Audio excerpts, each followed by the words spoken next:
சென்னையில் மழை வெள்ளத்தால் பாதிக்கப்பட்ட மக்களுக்கு உதவுவதற்காக நிவாரணப் பொருட்களுடன் ஏராளமான மக்களும் தன்னார்வலர்களும் நியூஸ் 7 தமிழ் அலுவலகத்திற்கு கொட்டும் மழையும் பொருட்படுத்தாமல் வந்து கொண்டிருக்கின்றனர். அவர்களுடன் நமது செய்தியாளர் பணிமலர் நடத்திய கலந்துரையாடலை பார்க்கலாம்.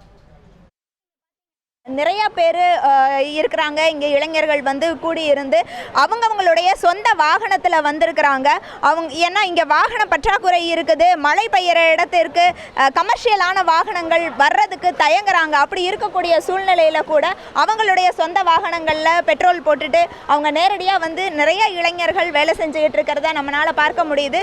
பெண்கள் குழந்தைகளை எடுத்துகிட்டு கூட சில தாய்மார்கள் வந்திருக்கிறாங்க. மருத்துவர்கள் இங்கே வந்திருக்கிறாங்க. இப்போ நம்ம கூட அந்த மாதிரி ஒரு பெண் இருக்காங்க. வணக்கம். நீங்க வந்து இந்த மழையிலையும் இந்த மக்களுக்கு வேலை செய்யணும் அப்படின்னு வந்திருக்கிறீங்க. எல்லாருமே வெளியே வர முடியாத சாப்பாடு இல்லாத கஷ்டப்படுறதுனால தான் மெயின் இதுக்கு வந்து இது ஹெல்ப் பண்றது. நீங்க எங்க இருந்துமா வந்திருக்கீங்க? நான் கண்ணகி நகர்ல இருந்து வந்திருக்கேன்.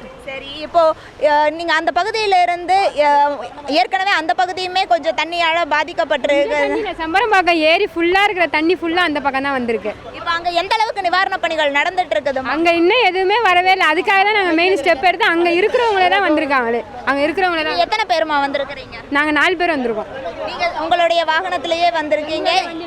ஸ்கூட்டில வந்திருக்கோம். இங்க ஆட்டோவும் எடுத்துட்டு வந்திருக்கோம். மிக்க நன்றி.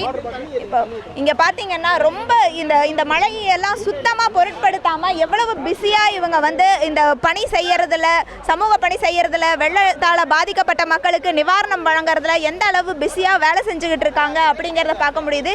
இவங்க யாருமே அவங்களுக்கு சொந்தக்காரங்க கிடையாது, அங்கே கூட இருக்கிறவங்க கிடையாது.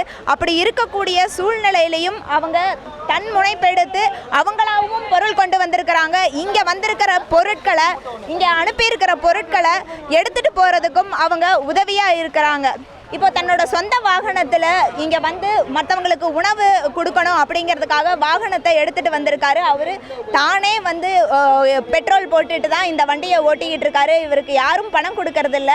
அப்படி இருக்கக்கூடிய சூழ்நிலையில் அவர்கிட்ட கேட்கலாம், அவர் இந்த உதவியை செய்கிறதுக்கு எப்படி முன் வர்றாரு அப்படின்ட்டு. இப்போது வேசார்பட்டில் ஃபுல்லாக பார்த்தீங்கன்னா ஒரு 4 நாளாக கரண்ட் இல்லை. அங்கே ஃபுல்லாக தண்ணி, எல்லார் வீட்லேயும் தண்ணி போயிடுச்சு. அதனால் நம்ம வண்டியும் எடுக்க முடியல. ஒரு வாரமாக நான் வண்டியை ஓட்டல. சரி, இது உதவி பண்ணலாம் கேட்டாங்க. சரி, நம்மளும் வரலான்னு சொல்லிட்டு கலந்துக்கிறேன் மேடம். இப்போது ரோடெல்லாம் ரொம்ப மோசமாக இருக்குது. அதே மாதிரி பெட்ரோலுக்கெல்லாம் தட்டுப்பாடாக இருக்கக்கூடிய இந்த சூழ்நிலையிலையும் நீங்களுமே அந்த பகுதியில் இருந்தீங்க அப்படிங்கும்போது ஒரு வாரமாக ஓட்டில் பெரிய அளவில் ஒன்றும் வருமானம் இருந்திருக்காது. அப்பையும் நீங்கள் உங்கள் வண்டிக்கு சொந்தமாக பெட்ரோல் போட்டு மற்றவங்களுக்கு உதவி செய்யணும்னு வந்திருக்கீங்க. இந்த எந்த அளவுக்கு இது சந்தோஷமாக இருக்குது? ரொம்ப ஹாப்பியாக இருக்குது மேடம். நீங்கள் பண்ணுற விஷயமும் நல்ல சந்தோஷமாக இருக்குது.